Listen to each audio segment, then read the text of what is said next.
Olá, Pastor Claudemir aqui para mais um estudo bíblico e hoje um estudo muito interessante sobre um tema muito polêmico que é o pecado. Então vamos ver aí onde se originou o pecado, o que é pecado, qual é a solução para o pecado. Então nós vamos ver nesse estudo bíblico aqui. Fica com a gente aí e vamos junto aqui, tudo bem? Então vamos aqui caminhar para a gente adiantar o serviço, não é verdade? Então vamos começar aí com a própria palavra pecado. O que é pecado, né? Que conceito nós temos a respeito de pecado, tá?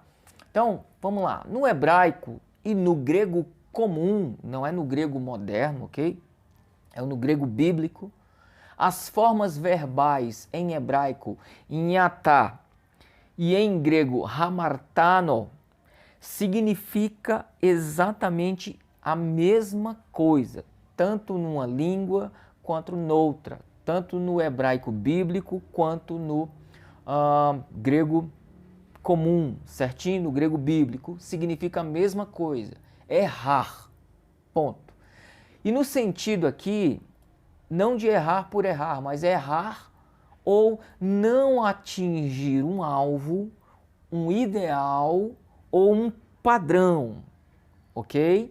E já já nós vamos ver quem foi que estabeleceu esse ideal e esse padrão, né? E qual é o erro que as pessoas tanto cometem quando fogem desse padrão ou desse alvo ou desse ideal de vida, não é? Então, já em latim, o termo é vertido por peccatu. Veja que já está aparecendo já com a palavra pecado, né? Então, na própria Bíblia, é-nos dado a especificação de pecado, ok? O que é pecado, então, à luz das Escrituras? 1 João 3,4 responde que todo aquele que pratica o pecado transgride a lei. De fato, o pecado é a transgressão da lei. Então, quando nós vemos em atá, hamartano, que significa errar um alvo, esse alvo seria a lei de Deus. Quando em atá, hamartano, peccatu, significa errar um ideal, esse ideal é o ideal de Deus. Quando hamartano, em atá, peccatu, significa errar, e errar no sentido de errar o ideal ou padrão, nós estamos nos referindo aos padrões que Deus estabeleceu para que as pessoas fossem. Porque Ele é totalmente santo. Então só alguém muito santo, só alguém realmente santo poderia exigir algo das pessoas em relação à própria santidade. Então, esse errar o alvo é errar com Deus, o alvo de Deus, o padrão de Deus, o ideal para com Deus, ok? Então, caminhando aqui, se pecado tem esse significado, nós precisamos entender, então, quem é o autor do pecado, né? E tem um versículo interessantíssimo que a gente pode trabalhar com ele aqui, que as pessoas muitas vezes por olharem esse texto já têm uma perspectiva de que isso aí dá a ideia de o pecado original ter partido de Deus. Mas vamos dar uma olhada nesse texto? A Bíblia ensina que Deus é o Criador de todas as coisas, todas. Olha o que diz Isaías 45, 7. Eu formo a luz e crio as trevas. Eu faço a paz e crio o mal. Eu, o Senhor, faço todas as coisas. Quando você olha para Isaías 45, 7, podemos afirmar por esta passagem que Deus seria o autor do mal e do pecado? Será que é Deus mesmo? Acho que não, hein? Nós vamos ver isso aqui. Então, nós temos um versículo complexo, a sua compreensão. Muita gente se confunde por conta dessa passagem, então nós vamos compreendê-lo agora, o que ele quer dizer. Então vamos interpretar esse texto para saber se foi Deus o originador do mal, o causador do mal e do pecado. Quando Deus age com justiça, às vezes se confunde com algo mal, já que aquele que recebe uma punição de Deus ou um castigo de Deus não irá achar aquela sentença boa. A palavra hebraica correspondente a mal é ra, que empregada no texto de Isaías, que nós acabamos de ler, Isaías 45, 7, não tem o sentido moral, ok? Não tem o sentido moral. Então vamos entender a passagem de Isaías 45, 7. Deus é o criador do universo físico, como também da lei moral. O mal que ele cria, e esse mal que ele está se referindo a em Isaías, é o oposto da paz. Seria um mal de guerra, não é isso? Então, considerando que o oposto da paz não é o pecado ou o mal moral, fica óbvio que o mal aqui é o mal de guerra ou caos físico, ou as consequências do mal que as próprias pessoas causaram a outras, a si mesmas e ao Deus vivo e santo.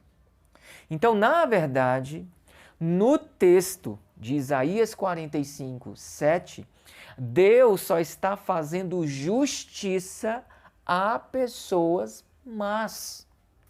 Ele está mostrando que a sua justiça causa um mal maior ou um mal pior que qualquer outro que a humanidade possa fazer a ele ou a si mesmo. Então, não que ele, Deus, seja mau, mas sim justo e soberano. E em nenhum lugar das Escrituras atribuem a Deus a criação ou a autoria do pecado. Então, esse mal que está escrito aí em Isaías 45, 7, eu crio o mal e tal, é que Deus está ali causando um caos punitivo a pessoas que estavam provocando a Deus e também males a outras pessoas. Como Deus é santo e não pode deixar que o mal, o caos e o pecado tome de conta de toda a terra, então ele pune essas pessoas que estão errando o alvo, estão errando esse padrão de santidade, estão errando esse padrão da lei moral, então ele pune essas pessoas. Muitas das vezes, a forma de Deus punir essas pessoas é trazendo um caos, seja de guerra ou de um caos físico, ou até mesmo mandando pragas e tudo mais, certinho? Então, só a explicação básica aqui do que seria lei moral. Lei moral são aquelas leis que são baseadas na natureza de Deus, ok? Então, o próprio Deus é o padrão absoluto de justiça. Então, quando nós cometemos um erro, uma injustiça, um mal, nós primeiramente estamos atingindo o próprio Deus, porque Ele é um Deus todo santo e Ele não pode ver pecado, Ele não pode ver o erro sem que antes Ele também tome uma providência, né? Então é por isso que muitas das vezes esse mal punitivo vem para dar um basta no próprio ser humano, certinho? Então vamos caminhar um pouquinho aqui. Em outras palavras, Deus não é o autor do mal no sentido do pecado. Ele não é o autor. Deus ele não é o autor do mal quando esse mal aí vem de ordem moral. Ele não peca, né? Ele também não erra, né? Não há erro em Deus, né? Ele não faz o mal diretamente e ele também não é a concretização do mal. Já em outras palavras, sim, Deus causa males, no sentido de calamidade, mal de ordem não moral, pragas, né? Indiretamente, Deus castiga com justiça e também ele manda sentenças que, aos olhos dos outros e não aos olhos do próprio Deus, seriam um mal, né? Mas ele faz, ele provoca sim. Inclusive, um exemplo claro na Bíblia é o fato de Deus ter punido certas nações por terem a vida inteira pecado diante de Deus, né? O próprio Egito foi punido nas 10 pragas, né? Quem estava ali do lado dos egípcios, aquilo era um mal de Deus. Mas aos olhos de Deus não era mal coisíssima nenhuma, era um ato de justiça, porque Ele é soberano e santo, certinho? Então, onde que o pecado se originou? Onde? Se Deus não é o Criador, de onde que ele veio? Deus criou um grande número de anjos, e estes eram todos bons. Como diz Gênesis 1:31, diz que Deus criou todas as coisas muito boas, por sinal.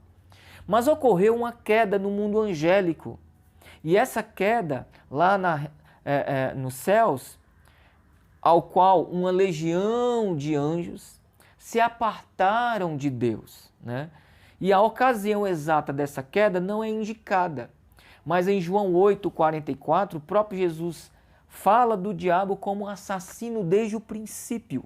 E em 1 João 3:8 diz João que o diabo peca desde o princípio, né? Então a opinião aqui é que a expressão significa desde o começo da história do homem, o diabo peca diante de Deus, certinho?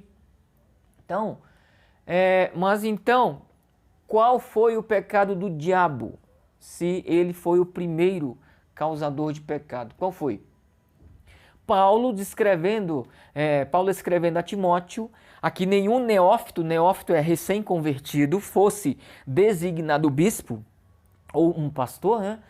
Para não suceder que se ensoberbecesse e incorresse na condenação do diabo. Isso está lá em 1 Timóteo 3:6. Então, com essa passagem, nós podemos concluir com toda a probabilidade que o pecado do orgulho, de desejar ser como Deus em poder e autoridade, foi o primeiro pecado cometido, então, por Satanás, ok? Então, esta ideia segue a mesma de Judas, versículo 6, que diz, onde diz que caíram ali alguns anjos que não guardaram seu estado original, mas abandonaram o seu próprio domicílio, certo? Então, não estavam contentes com sua parte, com o governo e poder que lhes fora confiado. Então, se o desejo de serem semelhantes a Deus foi a tentação peculiar que sofreram, então isso vai explicar porque tentaram o homem nesse ponto peculiar. Em outras palavras, o pecado teve início com Lúcifer, quando ele desejou o trono de Deus, quando ele desejou ser igual a Deus e adoraram, e eles pediam para si adoração. Isso está em Isaías 14:13, Isaías 15:12, certinho? Então, se o pecado se origina com Lúcifer, ele convence uma parte dos anjos lá no céu. Como o pecado chegou até nós, os seres humanos, né? Então, expulso do céu, o Lúcifer, agora renomeado de Satanás, que quer dizer adversário, ele provocou a raça humana no jardim do Éden, onde ele tentou Adão e Eva com a mesma fascinação. Sereis como Deus. Então ele tentou se igualar a Deus e queria adoração para si. Agora ele faz a mesma tentação, só que aos homens, a Adão e Eva, os representantes ali naturais dos seres humanos, ok? Isso está lá em Gênesis 3. E Adão se rendeu à tentação e cometeu o primeiro pecado, comendo do fruto proibido, ok? Mas a coisa não parou por aí. Por quê? Pois com esse primeiro pecado, o Adão passou a ser um escravo do pecado. E esse pecado do Adão, trouxe consigo uma corrupção permanente. E esse pecado teria efeito não somente sobre o próprio Adão, mas também sobre todos os descendentes do Adão. Veja que o pecado se origina no céu, com Lúcifer e os seus anjos. Ele é expulso do céu. Vem Deus, cria todas as coisas. Não sabemos exatamente qual o momento que o Lúcifer pecou, não sabemos se foi depois da própria criação da terra, não sabemos se foi um pouco antes e tudo mais, mas esse pecado chega até o ser humano, trazido pela antiga serpente, que é Satanás, onde ele convence tanto a Eva quanto a Adão de comerem do fruto proibido, porque se eles comessem, os seus olhos seriam abertos, então eles seriam como Deus. Essa foi a tentação, chegou até nós, o homem pecou. E agora, o que aconteceu depois? Vieram as consequências do pecado do Adão, né? Então, como resultado da queda, o pai da raça só pôde transmitir uma natureza depravada aos seus seres humanos, aos seus descendentes, que foram todos os outros seres humanos, né? Então, dessa fonte não santa, Adão, o pecado flui numa corrente impura, passando para todas as gerações de homens, corrompendo tudo e todos com que entra em contato. Então Adão pecou não somente como pai da raça humana, mas também como chefe representativo de todos os seus descendentes. E, portanto, a culpa do seu pecado é posta na conta deles, pelo que todos são passíveis de punição e morte. Então, essa conta também é nossa, porque nós somos descendentes de Adão e também nós, por termos a nossa natureza pecaminosa, nós também cometemos os nossos próprios pecados. Então, este, portanto, é o pecado original. E por que ele se chama pecado original? Por alguns pontos. O primeiro ponto é que ele deriva da raiz original da raça humana, que foi o próprio Adão. Porque está presente na vida de todo e qualquer indivíduo desde a hora do seu nascimento e, portanto, não pode ser considerado como resultado de imitação. Nós já nascemos com a nossa natureza corrompida pelo próprio pecado, ok? Um terceiro ponto do porquê é chamado de pecado original é porque é a raiz interna de todos os pecados concretizados que corrompem a vida do homem. Então é pecado original por conta disso. E agora, como é que a gente fica? Né? O que eu tenho a ver com isso? O que você tem a ver com isso? Então, lá no pecado original de Adão, toda a humanidade foi afetada.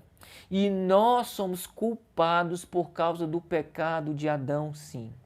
E Paulo vai explicar os efeitos do pecado de Adão da seguinte forma. Lá em Romanos 5,12 ele disse: através de um homem o pecado entrou no mundo e pelo pecado veio a morte. E a morte passou a todos os homens, porque todos pecaram. Né? Então a ideia de que todos pecaram vem de que todos os membros da raça humana foram representados por Adão no Jardim do Éden. Como nosso representante, o Adão pecou e Deus nos encontrou culpados, assim como Adão. E agora, o que acontece? Porque agora o caos está aí, né, em todas as pessoas. Com isso, um termo técnico do direito, né, na verdade, é usado às vezes neste contexto, que é imputação.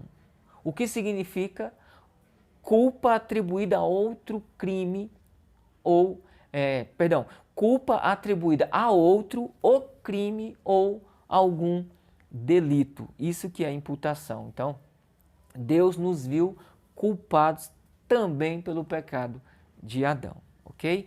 Deus viu que a culpa de Adão foi até nós. E uma vez que Deus é o juiz supremo de todas as coisas, de todo o universo, e uma vez que seus pensamentos estão sempre corretos, a culpa é nossa também. E foi Deus quem corretamente imputou a culpa de Adão em nós, certinho? E agora, como é que Deus trata o pecado? Queridos, por Deus ser um Deus santo, puro de lábios, puro de olhos, Ele só pode punir o pecado e o pecador. Ele não deixa passar com impunidade isso aí, tá bom?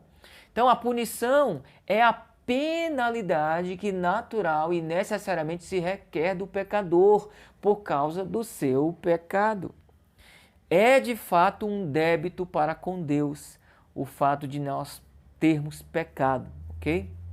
Então, há uma punição que vem junto com o pecado, que é a entre Deus e o homem. Leva consigo culpa e corrupção e enche o coração de medo e de vergonha. Então, só o fato do nosso coração se sentir culpado, vergonha e termos medo, até mesmo medo de Deus, já é um fato de que nós nos consideramos culpados. Na verdade, toda vez que nós erramos, nós já vamos ali, nós sabemos que estamos errando e nós nos sentimos muito culpados disso. Tem gente que já nem se sente tão culpado assim, né? O pecado já tomou conta de si, né? Bom, mas há também uma espécie de punição imposta de fora ao homem pelo Supremo Legislador. Então, como toda sorte de calamidades nessa existência e o castigo do inferno futuro. Então, já vem algo intrínseco que vem inato, vem na gente essa culpa que nós nos sentimos quando erramos.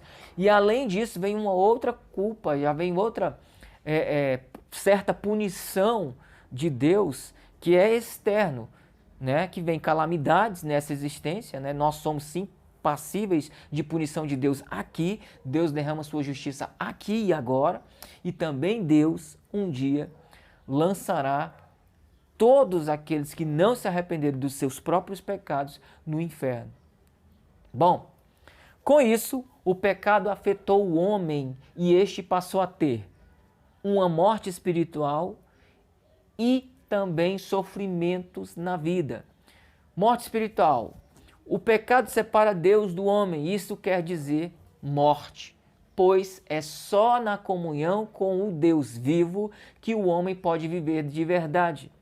Portanto, estamos obrigados a padecer os sofrimentos resultantes da transgressão da lei. Uma outra coisa que o pecado afetou o homem foi o fato do homem sofrer na vida. O pecado produziu distúrbios em todos os aspectos da vida do homem. Doenças, desconfortos, agonias, e sua vida mental ficou sujeita a perturbações agoniantes, falta de alegria no viver e etc. Então, todos esses sofrimentos têm a ver com o pecado, ok? Isso não estou dizendo que os sofrimentos que nós estamos sofrendo agora é por causa de um pecado que nós cometemos agora, mas nós sofremos por conta de que o pecado está dominando e reinando no mundo, certinho? Uma outra consequência do próprio pecado é que ao homem foi também a separação do corpo e da alma, ou seja, a morte, né? Então a separação de corpo e alma também faz parte da penalidade do pecado. Tu és pó e ao pó tornarás, Gênesis 3:19. Uma outra consequência do pecado que veio até o homem foi a morte eterna, né? Então nós temos a morte espiritual, a separação entre nós e Deus, né? E também uma outra morte, que é a morte eterna. Esta pode ser considerada como a culminância e a consumação da morte espiritual. As restrições do presente desaparecem e a corrupção do pecado tem a sua obra completa. O peso total da ira de Deus desce sobre os condenados, e isto significa morte no sentido mais terrível da palavra. Ou seja, a condenação eterna deles é levada a corresponder ao estado interno das suas ímpias almas. Ou seja, é impossível Deus não punir o pecador com a própria condenação ao inferno. Então essa é a pior tipo de morte, porque aí já não tem mais jeito, né? Aí a pessoa já está condenada literalmente. Bom, mas existe uma solução para os pecadores? Existe uma solução para os meus pecados? Nós vamos voltar ao termo imputação. A palavra significa tomar algo que pertence a alguém e acreditar na conta de outro, como nós já vimos. Então, antes da lei que Deus deu a Moisés, de Adão até Moisés, o ser humano já pecava por ter herdado a natureza pecaminosa, mesmo não tendo lei, né? Então, quando veio a lei, os pecados cometidos por aqueles que antes da lei pecaram, foram imputados a eles os pecados cometidos da lei, como diz Romanos 5,13. Então, ninguém aqui escapa do pecado, não. Logo, antes de haver lei, a morte ainda era e sempre foi o fim do ser humano por causa do pecado de Adão. E agora, havendo a lei de Deus, que é o padrão que nós vimos lá, né, dada a Moisés, os pecados cometidos pelos antigos não foram perdoados. E aqueles que na lei pecaram e não se arrependeram e não creram em Deus, também foram condenados. Então, como é que a pessoa era salva antes da lei? Pela fé em Deus. Sempre foi pela fé, ok? Por isso, a solução para os nossos pecados hoje só poderia vir de um que não poderia pecar contra Deus. Assim, o próprio Deus se fez homem, que é Jesus, para cumprir o que o primeiro homem, Adão, não deu conta de fazer, que foi de obedecê-lo fielmente. É por isso que Deus teve que mandar Jesus, porque nem a lei dava conta de salvar o homem, porque ninguém dava conta de cumprir a lei, somente Jesus. E ele só cumpriu porque ele era totalmente santo, ele não cometeu pecado, ok?